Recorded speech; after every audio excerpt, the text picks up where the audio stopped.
Good morning, all my beautifully twisted up souls. Tied tight to your unknown egos, I pitch a question to quiet minds and to the burningly miserable intellect of a generation that so nobly denounces it. Everybody sing along to this one. What to do when all that you had trusted, peaceful and sturdy beaten of trust, instead of hitting bedrock, hits rock bottom.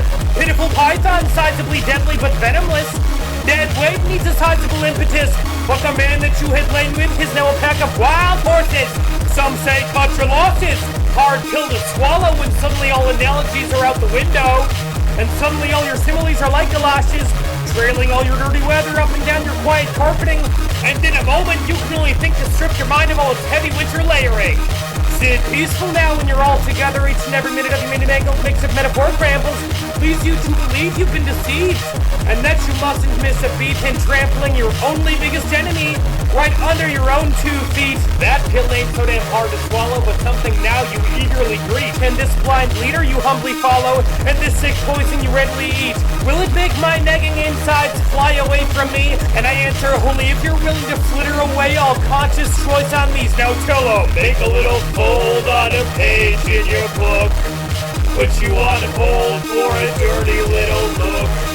But I'm not tired, I'm not that powerful, and I'm not dying, there's no such animal. Look at my blood still shaking to silence me. Overeager, good intentions, violent man violating. Form a little crease on the edges of acceptable, and make a little note that your thoughts are inexcusable. Having sailed the same boat, I know it's not so nice to feel the anchor start to float, but as mutinies show, you must abandon all your needs to let go, and let go of all your needs to abandon. I know it doesn't make any sense, nothing ever does, and that it's only because we think that it should, but nothing is ever bad and everything is always good. We just can't amputate the cold brats of our psyche, with no way to replace what cannot be detached in the first place. Cause your peaceful feeling is fleeting now, floundering in its momentary ecstasy. All at once turned into a misery, and I thought this silent heaven started to wear off. More please. The silent killer self, in my attempts to delete it, was only concealed under it, and under cover of the menacing toxin, meant to wipe it out, was only whited out and could now, under the shade of my own indifference, readily unleash all the spiteful wrath of its own brazen existence, and kill me in my sleep for all my ignorant, spiteful arrogance. Make a little fold on a page in your book. Put you on hold for a dirty little look. But I'm not tired, I'm not that powerful, and I'm not dying, there's no such animal. Look at my blood still shaking to silence me. Overeager, good intentions, violent man violating. Form a little crease on the edges of acceptable, and make a little note that your thoughts are inexcusable. Anatta, nobody. Anatta, nobody. And how does one unravel the knot in which one has tied oneself without unraveling said self?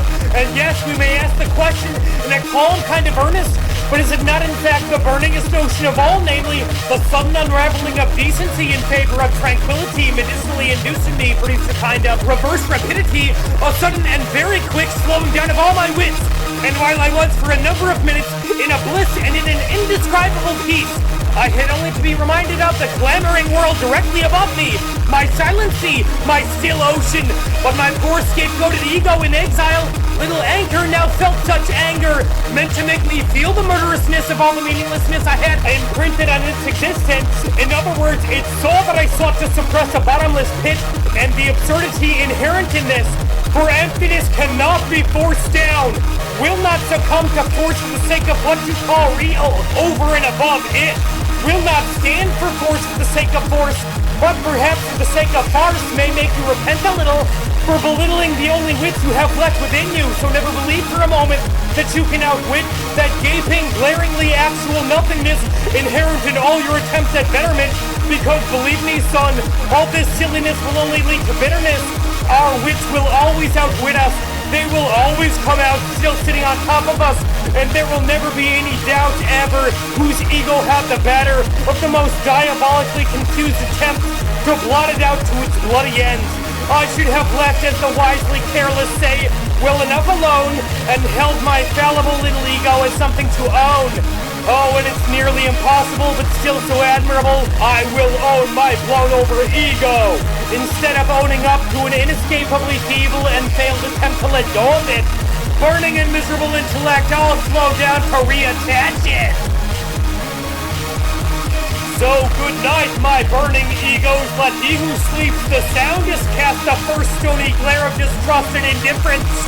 For there is none around you who has not felt the buzzing hum of their own unignorable emptiness. I, Anatta, nobody. I, Anatta, nobody. Say let go of yourself, but there's nothing left to let go of. Say let go of yourself, but there's nothing left to let go of. Say let go of yourself, but there's nothing left to let go of. Say let go of yourself, but there's nothing left to let go of. Say let go of yourself, but there's nothing left to let go of. Say let go of yourself, but there's nothing left to let go of. Say let go of yourself, but there's nothing left to let go of. Say let go of yourself, but there's nothing left to let go of. Say let go of yourself, but there's nothing left to let go of. Say let go of yourself, but there's nothing left to let go of. Say let go of yourself, but there's nothing left to let go of.